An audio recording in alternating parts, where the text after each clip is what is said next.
Hello, this community analysis presentation about Dunedin was created by Elizabeth Featherstone and Maria Van Parys. Our objectives will entail sharing a picture of Dunedin's structure, what makes Dunedin unhealthy, what are common health issues that need to be addressed, what policies are in place, and what community issues should be addressed by the community health nurse.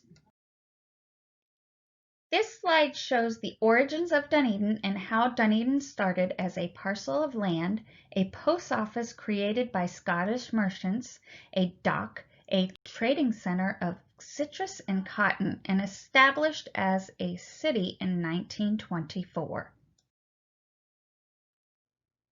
Montez 2015 states Dunedin also hosts multiple events related to its heritage, including the Dunedin Highland Games, which featured Scottish-based athletic competitions, Highland dancing, and the Dunedin Pipe Band. In 2020, Kipton et al. Stated that Dunedin has 25 annual festivals, has unique beaches such as Caladesi Island and Honeymoon Island State Park.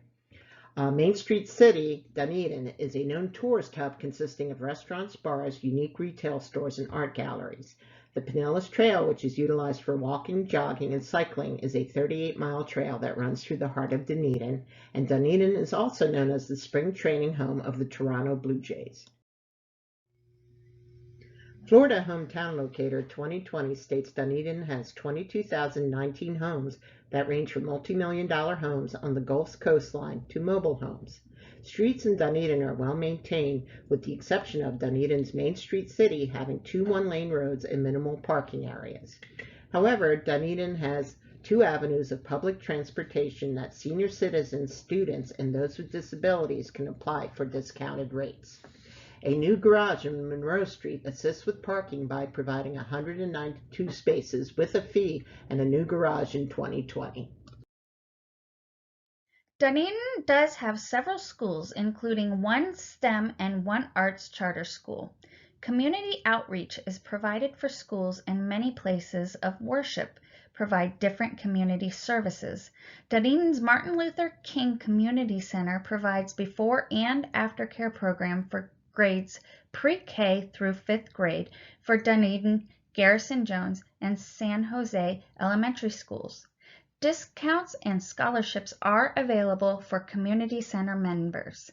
Dunedin's places of worship provide community outreach services such as thrift stores, Dunedin Cares Food Pantry, transitional housing, support centers for unwed mothers and young children, and giving trees to buy Christmas presents for migrant families with children and children of local prisoners. Dunedin provides many opportunities for residents of all ages to stay active. Each community center is for a specific age group consisting of specified activities geared for teens, adults, and seniors. A membership is only $10, and members can choose from a large selection of free and fee-based activities. The community center provides exercise centers, and for teens there is a skateboard rink, basketball courts, and places inside to hang out. Dunedin's police force are members of the Pinellas County Sheriff's Department. Any emergent medical calls go to the fire department because each of the 3 fire department stations include a paramedic with 2 to 3 firemen working together in 24-hour shifts.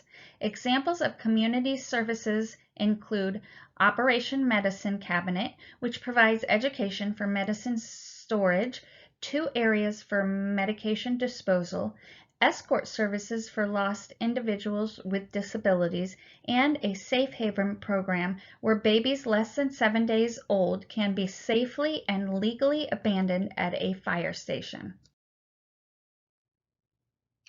AirNow.com states that the air quality is within good parameters. According to Dunedin's Public Works and Utilities departments, Dunedin has clean water, functional sewage drainage, weekly trash, and recycling pickup. Reclaimed water in Dunedin is only available in areas where connections are provided. Dunedin's city website provides emails for residents to provide feedback and ideas for the 7 parts of Dunedin's green scene, such as ways to create compost and reusing old items. Dunedin's EPIC goals are environmental and community concerns budgeted into a 5-year business plan. According to this chart, Dunedin residents consist of a predominantly educated Caucasian older population compared to the county and the state. Dunedin has 34% individuals that are older than 64 years of age. The poverty levels coincide with the age due to retirees on Social Security. However, with snowbirds that are considered part-time residents, that may not account for a true statistical number. Opportunities for Dunedin are to provide more localized healthcare services for the aging population and to the population below the poverty level. During the windshield survey, observations noted many citizens smoking cigarettes and accessibility of fast food restaurants, which can cause obesity. These lifestyle choices can cause risks of hypertension, COPD, heart disease, liver cirrhosis, and lung cancer, especially for an older population, and continue to be the 3 top causes of death for Dunedin's older residents. These are 3 objectives according to Healthy People 2020 based on Dunedin's top 3 causes of death and lifestyle choices. In 2019, Arnett et al. Provided a list of guidelines for the prevention of coronary heart disease for individuals between the ages of 40 and 75, including a smoking assessment and reduction strategies, a cardiovascular screening assessment, diet education on the reduction of consuming fats, red meats, and sodium, and establishing a collaborative approach between provider and patient. The goals are to decrease not only the risk of coronary heart disease death, but also reduce the risk of lower respiratory issues such as congestive heart failure and lung cancers. Dunedin is unique because of having 3 assisted living facilities within the area that provide occupational, speech, and physical therapies, and having a Medicare certified home health care company. Dunedin has 2 unique hospitals, Meese Dunedin Hospital, which provides 20 adult and 10 child psychiatric beds, and Baycare Alliant, a hospital within Meese Dunedin that is a 48-bed LTAC that cares for those that cannot transfer to a regular nursing home. This chart represents access, acceptability, and affordability for Dunedin's older and poorer citizens. There are several noted opportunities. The hospital is the only localized area for acute mental health care with minimal available beds.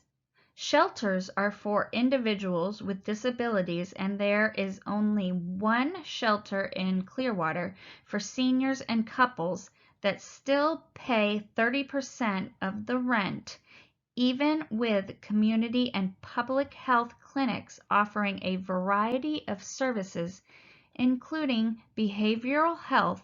There is still longer travel times, appointment availability, and longer wait times for potentially urgent issues for Dunedin's aging and poverty-stricken communities. The town of Dunedin, Florida is considered a full-service community. The city functions under a nonpartisan commission-manager form of government. The commission consists of a mayor, 3 commissioners, 1 vice mayor, and a commission-appointed city manager whom oversees all 8 city departments and the annual budget. The other 5 government positions are voted every 4 years by Dunedin inhabitants, with the positions voted on a staggered schedule. Each position is only for 2 terms. Each commissioner is assigned to be liaisons to many community organizations and departments of the city. Commission meetings are held at City Hall at 6 p.m. on the 1st and 3rd Thursdays of every month, are broadcast live on Dunedin TV, are repeated daily at 9 a.m. and 6:30 p.m., and all meetings can be viewed both online and on demand. According to the 2020 budget, there was a 9% decrease in revenue due to the modifications of Toronto Blue Jays Stadium and debt proceeds in the amount of $30 million will be issued in community projects consisting of the new City Hall, a new parking structure, solid waste vehicle leases, and a design for a new water treatment plant. Mobile Health Service is a program that exists in other counties of Florida that bring health screening and services to different populations that cannot otherwise get any preventative care screenings or chronic care follow-up. Chronic lower respiratory diseases are another health concern in the community. Other counties in Florida have programs that are like respiratory home visit programs that prove helpful to residents. They go to homes to educate patients about respiratory triggers, proper use of medications, and reduction of symptoms. Regular visits to a physician can help with early identification of signs and symptoms of heart disease. Unfortunately, not all individuals have access to medical treatment. If there is a program that can educate the public about heart disease, where flyers can be available within community resources on them, there would be a potential to help prevent a lot of illness in the city. Smoking is a big concern in Dunedin. Tobacco Free Florida is a program that has multiple free tools and services to help smokers quit smoking. Mental health is an increasing concern with all the struggles families are going through right now with a pandemic going on. Providing a list of free mental health services can help the community with a holistic approach to health. Research has shown a link between poor oral health and cardiovascular disease and diabetes, among other diseases. Pinellas County Department of Health offers dental services for low-income uninsured adults, and they also have programs for children. In conclusion, Dunedin is a clean, safe, friendly community with both advantages and disadvantages as displayed here. With the support of community health nursing for its senior and vulnerable populations, Dunedin can become a brighter gem in the state of Florida.